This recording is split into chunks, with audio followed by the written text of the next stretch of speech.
Okay, so here is my discussion about emotional intelligence in the workplace.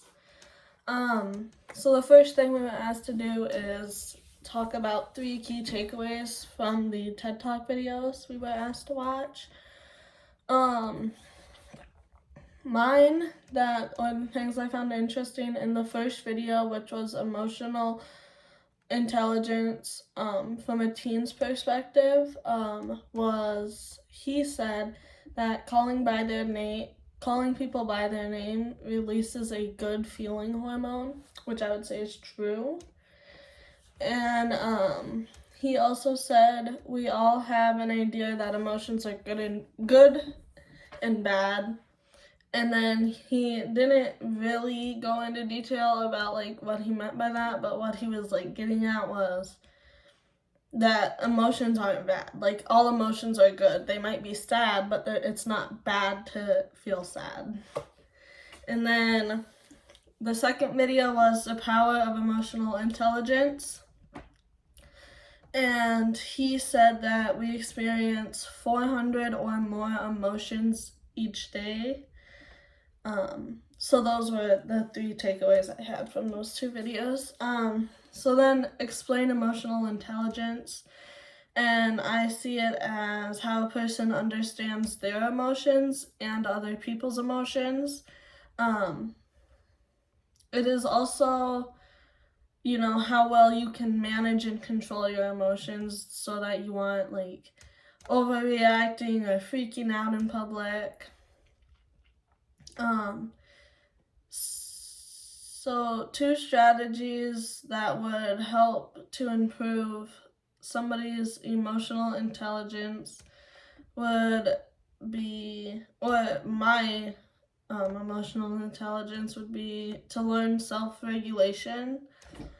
You can do this by noting triggers that you have that may cause certain emotions like angry, sad, and how to either avoid those triggers, or if you are triggered, how you should react to them so that you aren't freaking out or getting overly stressed about something that's not that important.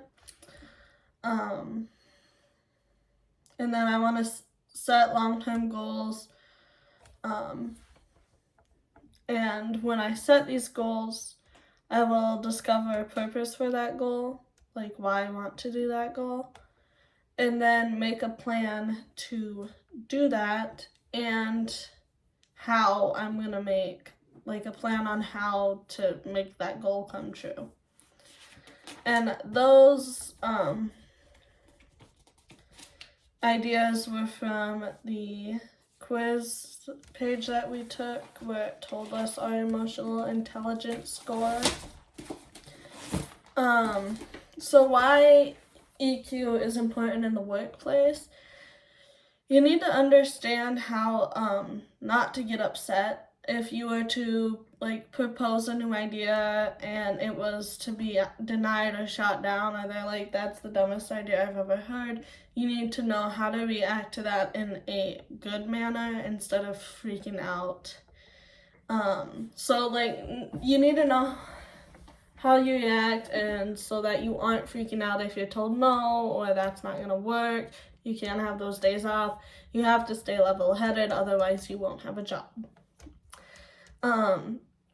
But emotional intelligence is also good because you need to be able to read your coworkers.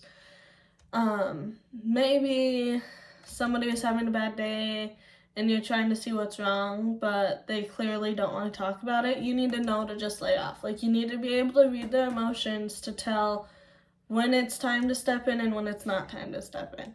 And maybe you're the person that has to tell somebody no, or that you don't like their idea. You need to know how to do that in a polite manner so that it's not causing them like to be triggered and upset about how you're speaking to them. Saying no, that's a dumb idea is not understanding somebody else's emotions. Saying maybe we could better this idea by doing this would be like understanding somebody else's emotions. 2 goals to better my interpersonal communication would be to take deep breaths to help keep myself calm and to help with anxiety. So if I'm feeling anxious or like frustrated about something, if I just take deep breaths to help calm my body and everything down. And then I also want to build my self-confidence by repeating positive affirmations to myself whenever I feel negative about myself. So if I have like a negative thought about myself, like, you don't look good today, then I need to do a positive affirmation because you shouldn't think about yourself that way.